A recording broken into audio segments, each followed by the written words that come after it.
Hello everyone, my name is Nicole Lindemer and welcome to the presentation of my work I've done over the last 10 weeks. During this semester, I've worked on research case studies as well as building case studies through my other courses. What all of these case studies have in common is it has made clear that the users of sustainable buildings do not always know what makes the building sustainable. This diagram illustrates how many sustainable practices are done today. Specifically that of Dale Clifford's research. The thermal collection system, called PCM, is typically embedded within a concrete wall. The user may be staring right at the wall, but does not know what sustainable practices are taking right before their eyes. This happens in many other cases, not just the PCM. So my question is, what sustainable practice can I make more visible in order to better educate the user? Dale Clifford's proposal is to take the phase change material out of the wall and then to put it right on display in front of the users so they can see the thermal collection process taking place. So, I had a thought. HVAC systems today are highly sophisticated pieces of equipment and are a large portion of a building's energy consumption. Unlike Clifford's research, where he already looked at thermodynamics, I'd like to look at another part of the HVAC system, air purification. Indoor air quality, in my opinion, has become an issue that most of us face every single day. A majority of our time is spent indoors in tightly sealed boxes in an attempt to not let any heated or air-conditioned air escape. But how good is this air that we keep recirculating? So, for my own research, I wanted to look into an idea that we could design buildings or building components that in response to how many living plants or animals respond and have adapted and have survived to CO2. So, when I started my research on air purification, I came across an article by John Gertner. He says, actually, we've been relying on ages for machines that pull CO2 from the atmosphere. We call these machines trees. So, how does a tree pull pollutants from the air? Photosynthesis. Put into very simple terms, a plant needs three things to perform photosynthesis: sunlight, water, and carbon dioxide. Carbon dioxide is absorbed into the leaves, water is absorbed into the plant's root system, and sun's energy is also absorbed through the plant's leaves. These three ingredients perform a chemical reaction and they have the byproduct of clean energy and glucose. So absorption is an essential part of the process of photosynthesis.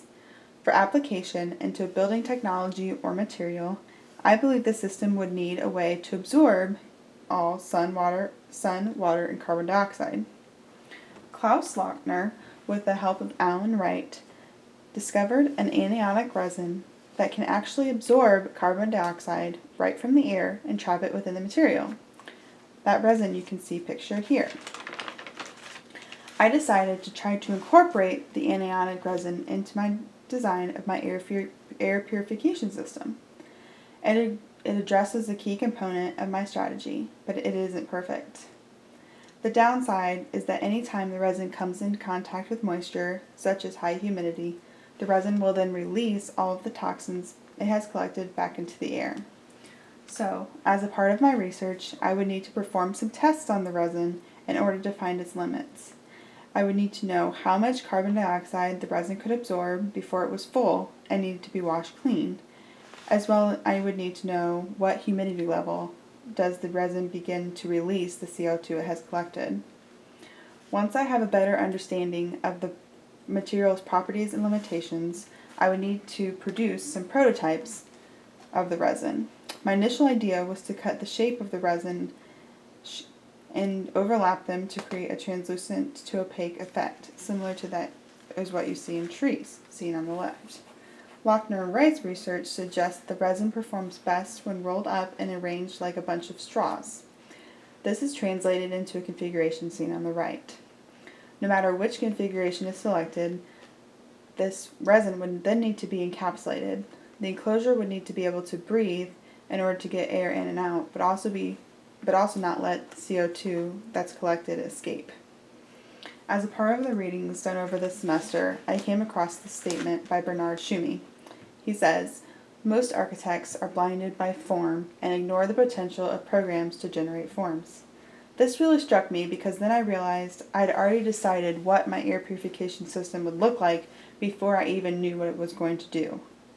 So, I needed a program. How was the system going to work? I've decided that it needs to do three things. First, draw in dirty air. That air would then pass over the anionic resin, which then would extract the carbon dioxide from the air and trap it within the resin. And then the clean air would be released back into the space. But when that resin becomes full, it would need to be cleaned. So there'd need to be another system that could rinse the carbon dioxide from the resin, and then it would need to be collected and trapped as to not release it back into the air.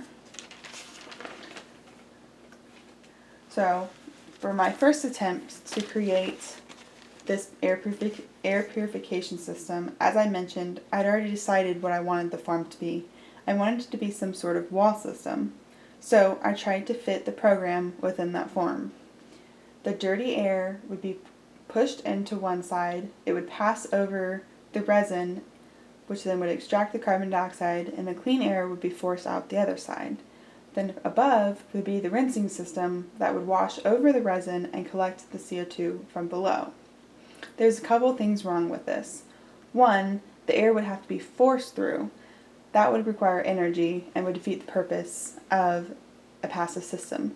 Also, the rinsing system and the air movement system are kind of working against each other here, one in horizontal, one in vertical. So to resolve that, I tried to use the stack effect. The air within the system would then be heated up, it would draw in the dirty air from the bottom, which would be cooler, and force the clean air at the top, which would be warmer.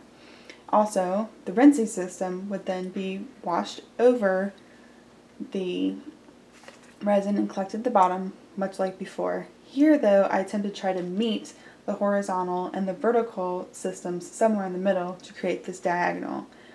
Unfortunately, I feel like this would not have many architectural applications. It would be hard to find a wide variety of ways to use this diagonal form. So, I turned it into a column. This works much like the system we saw before, but in this case, it's just more vertical. The two systems don't have to work against each other, and I believe that this column cylindrical shape would allow a greater opportunity for air to be collected and released. Rather than the air coming in and being forced out of one central location, this would provide 360 degrees of collection or releasing. Here is a diagram of how I think this system would then work.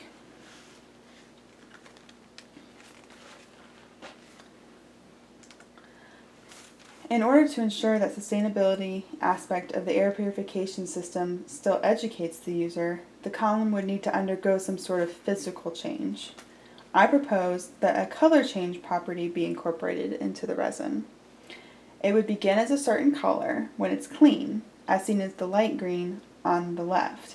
Then, as the resin collects the CO2, it would slowly transform into a different color when it's dirty, as seen by the dark green on the right. When the resin is washed clean, it would then the observer would be able to see it revert back to its original color, and therefore they would know that the system was starting over again. I also believe that the system would need some sort of signage in order to ensure that anyone who comes upon it would exactly understand what sustainable practices were taking place, especially young children, because they're the ones that are going to be shaping our future. So, what I have left to cover for my final video that hasn't made it into this rough draft is the context of the system and the so what question you wanted us to address. So those will be put in when I have my final video submission.